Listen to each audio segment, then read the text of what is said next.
Ladies and gentlemen, after 12 rounds of action here in Newcastle, we go to the judges' scorecards. Pavel Cardini, 113 even. John Basili, 111. Steve Gray, 113. Both for your winner by majority decision. And the new IBF Junior Middleweight Champion of the World, Josh Primo. Britain finally has another new world champion, Josh Kelly. What an absolute boxing masterclass. Absolutely picked him apart. Great chess match. Paired them scoring knockdowns. But overall, I thought Josh Kelly was a pretty clear winner. Had it 115-111. Had it 8 rounds to 4, but obviously with a 2-10-8 either side, that evens up a little bit. But Murtazaliev, he was breaking him down to the body early on. You know, he was landing them jabs to the body. You could see after 2-3 rounds, Kelly's ribs were starting to redden. I thought, you know what? He's going to gas out Slim out as Evanesium. He's going to land them shots up and then he's going to fall over. Make him do the Bambi dance. But fair play to Kelly.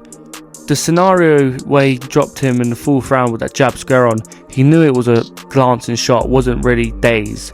So he kept his patience, kept his cool, kept his discipline, which is something that Adam Booth emphasised a lot in fight week and also in the post-fight interview, where I thought after 8 rounds he was probably 6-2 up, maybe 5-3 for being generous, and then obviously he got knocked down, which is what I predicted if you saw my breakdown of who I'm going to be backing, where I said Background would stop him.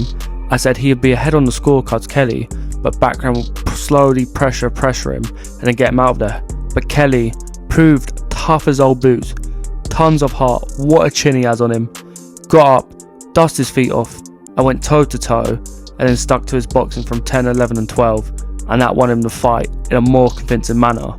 So fair play to Kelly. I knew he was a top fighter when it came to boxing ability and his fundamentals and how good he is defensively, but I always question his gas tank, his cardio, whether he can mix it on the world level scene, whether he's elite level, and he's answered them questions with ease. So fair play to Josh Kelly. I thought he was European borderline world level, but he's proved that he is the top of the game at the 154 division, and 147 was just a tad too big for him, or too small I should say, because every weight cut he's had, he was just weight drained and looked like a skeleton, as that probably was a big factor in Evanesium why he couldn't able to take them right hands on the chin. So overall, solid fight. I thought Kelly was a clear winner. I know a lot of Americans said Murtazaliev won, but again, that's just the American authority, where you think someone on the front foot's the winner, someone who just pressures you and then just throws 2 or 3 punches around and maybe lands one, wins a round. That's not how boxing works. It's not how it works, and Josh Kelly proved it clearly on the night, where I think with Josh Kelly, at the elite level, he needs to step up a bit more.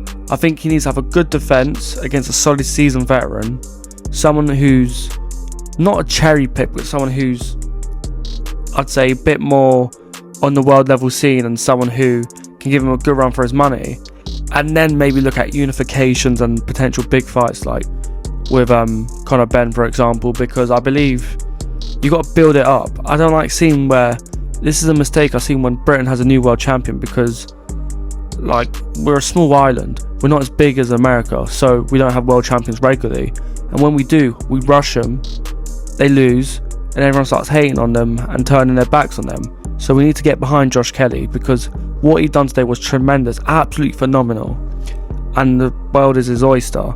And against Boots Ennis, it will be a great technical chess match, but again, don't make that his next fight. That is so stupid, and that would be poor matchmaking. So I literally beg to you, Matchroom, just ease into it, gain his experience again at the world level, because when he was fighting with Wasserman on Channel 5, he was fighting absolutely nobodies beside Troy Williamson. And you saw what he did to Troy Williamson, and you look what he's doing now. So that's another win that's aged like fine wine. But that is all for today. I hope you enjoyed.